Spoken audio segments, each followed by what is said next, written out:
உங்கள் பாஸோட பர்த்டே என்னைக்குன்னு தெரியுமா? உங்கள் கூட ஒர்க் பண்ணுற உங்கள் பியர்ஸ், உங்களோட சப்பார்டினேட்ஸ், இவங்களோட பர்த்டே உங்களுக்கு தெரியுமா? முடிஞ்ச அளவுக்கு பர்த்டே தெரிஞ்சு வச்சுக்கிறது ரொம்ப நல்லது. அவங்களோட வெட்டிங் டே அப்படி ஏதாவது ஒரு நம்ம கூட ஒர்க் பண்ணுறவங்களோட ஸ்பெஷல் டேஸ் என்னென்னு தெரிஞ்சு வச்சுக்கிறது நல்லது. முக்கியமாக உங்களோட சப்பார்டினேட்ஸ், உங்கள் பாஸ், உங்கள் பியர்ஸ் இவங்களோட வெட்டிங் டே, பர்த்டே இதெல்லாம் தெரிஞ்சு வச்சுக்கிறது ரொம்ப நல்லது. It will develop your relationship. உங்களுக்கு ஒரு நல்ல ஒரு டிரான்ஸ்பரன்சி அங்கே கிரியேட் ஆகுறது உங்களுக்கு ரொம்ப ஹெல்ப்ஃபுல்லாக இருக்குது. சின்ன சின்ன கிஃப்ட், பெரிய பெரிய விஷயங்கள்லாம் தேவையில்ல. சின்ன சின்ன கிஃப்ட், சின்னதாக ஒரு சாக்லேட், ஒரு பென்னு, அந்த மாதிரி சின்ன சின்ன கிஃப்ட் கொடுத்து கூட நீங்கள் அவங்கள சந்தோஷப்படுத்தலாம். ஒரு பாஸ் அவங்களுக்கு கீழே ஒர்க் பண்ணுற ஒரு சப்பார்டினேட்க்கு இந்த மாதிரி ஒரு சின்ன ஒரு கிஃப்ட் கொடுக்குறாங்க அப்படின்னா அந்த சப்பார்டினேட் ரொம்ப சந்தோஷப்படுவாங்க.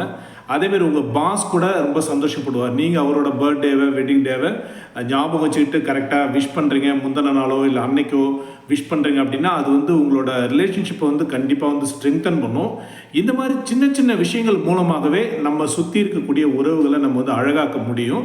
அதுவும் இண்டஸ்ட்ரியில் நம்ம பார்த்திங்கன்னா வீட்டில் இருக்கிறத விட நிறைய பேர் பார்த்திங்கன்னா நம்மளோட ஆஃபீஸில் தான் அதிக நேரம் இருக்கிறோம் நம்ம. ஸோ அப்படி இருக்கும்போது அங்கே இருக்கக்கூடிய கிளைமேட், அங்கே இருக்கக்கூடிய என்விரான்மெண்ட்டை உங்களுக்கு ஒரு நல்ல ஒரு மோட்டிவேட்டிங் ஃபேக்டராக க்ரியேட் பண்ணிக்கிறதுக்கு உங்களுக்கு அவங்க ஒரு மோட்டிவேட்டிங்காகவே இருப்பாங்க. அவங்கள எப்போதும் மோட்டிவேட் பண்ணுவாங்க. அந்த மாதிரி சுச்சுவேஷனில் அவங்கள நீங்கள் கீப்பப் பண்ணிக்கிறதுக்கும் இது உங்களுக்கு ரொம்ப ஹெல்ப்ஃபுல்லாக இருக்கும். இது மாதிரி சின்ன சின்ன விஷயங்கள் செஞ்சு உங்களோட அஃபிஷியல் ஃபங்க்ஷன்ஸை நீங்கள் ரொம்ப உங்களுக்கு ரொம்ப கண்டியூசிவாக மாற்றிக்கலாம். அந்த உங்கள் மேலே ரொம்ப ஒரு எனிமிட்டி வச்சுருக்கவங்க கூட அவங்களோட பர்த்டே அன்றைக்கி நீங்கள் நேரில் போயிட்டு ஒரு சிரிச்ச முகத்தோட ஒரு விஷ் பண்ணும்போது, அவங்களுக்காக நீங்கள் ஏதோ ஒரு கோவில் போயிட்டு ஒரு சின்ன ஏதோ ஒரு திருநீர் அந்த மாதிரி கொடுக்கும்போது, இல்லை ஒரு சின்ன ஒரு கிஃப்ட் கொடுக்கும்போது, they will really feel happy.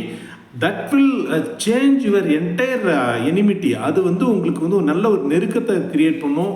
உங்களுக்கு அது அஃபிஷியலாகவும் ஹெல்ப் பண்ணும். நீங்கள் அவங்களுக்கு கொண்டு போகிற அஃபிஷியல் கம்யூனிகேஷன்ஸ்லாம் கூட உங்களுக்கு பார்த்தோன்னா நீங்கள் எதிர்பார்க்காத வகையில் உங்களுக்கு அவங்க ஒரு பாசிட்டிவான ஒரு ரிப்ளை கொடுப்பாங்க. அந்த மாதிரி ஒரு ரிலேஷன்ஷிப் உங்களை சுற்றி கிரியேட் ஆகும்.